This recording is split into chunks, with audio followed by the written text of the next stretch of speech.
Umpisa na. Tile installation mga kumbate. Dito sa ito. Bali nakapagkabit na kami ng isang ganun pa rin yung gamit natin dito mga kumbate, dry pack method. Dry pack method pa rin tayo dito mga kumbate. Na kung saan yung gamit nating tiles 60 by 60. Then meron tayong tile adhesive na pang grouts natin sa likod ng tiles mga kumbate para mas secured at mas kapit na kapit. Yan. Yun yung isa sa mga paraan para makasigurado kayong matibay yung pinag-installan yung tiles o in-installan yung tiles. Tile adhesive na heavy duty, then dry pack method. Ayan.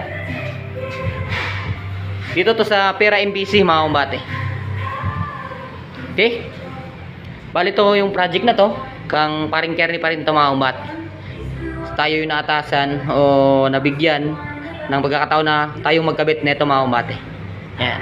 Makabangan natin to hanggang sa matapos. Yan. Pansin nyo ba yung mga tiles na yan mga kumbate?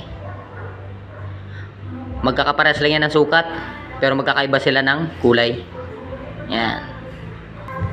Ano nga bang pagkakaiba niyan? Alam nyo ba mga kumbate na meron niyang pinagkakaiba? O meron niyang kaibahan? Pares yan sila ng sukat, pero magkakaiba sila ng kulay. Ang pinagkaiba nila niyan mga kumbate, ito yung tinatawag na 60 by 60 porcelain tiles. Kumbaga purong bato. Purong bato mga kumbate. Ito yung kalimitang nakikita sa mga establishmento na nagbabaklasan yung mga tiles. Ito naman yung tinatawag na ceramic tiles. Gawa to sa clay mga kumbate. Ito yung pang indoor o sa loob ng mga bahay na mas magandang gamitin, o para sa akin mas advisable kong gamitin mga kumbate, kasi nga gawa ng napakakapit o makapit po talaga tong tiles na to mga kumbate. Ayan, katulad lang yan. Ayan, ceramic tiles po din po yan mga kumbate. Pero mapansin nyo, isa lang sila ng sukat, 60 by 60, pero magkakaiba ng kulay at magkakaiba ng yung ang pagkinaiba nila, porcelain at saka ceramic. Pero yung sa sukat mga kumbate, parehas yan. Okay? Ilang yung pinagkaiba na lagi pong pakatandaan. Sa pamamagitan ng barya na to mga kumbate, meron akong i-reveal sa inyo. Pagdating dito, ayan, pantay. Pagdating dito, pantay.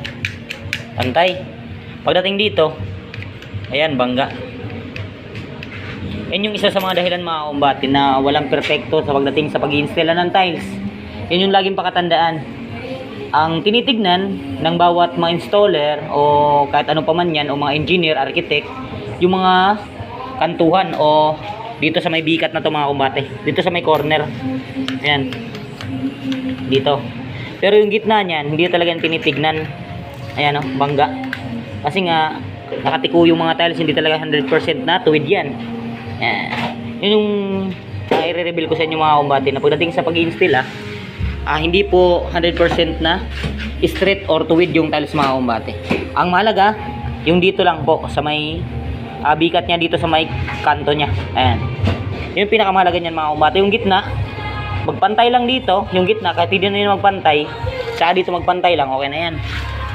Yan yung isa sa mga dahilan o hindi alam ng karamihan mga kumbate na bakit nga daw ba hindi magawang ipantay yung tiles.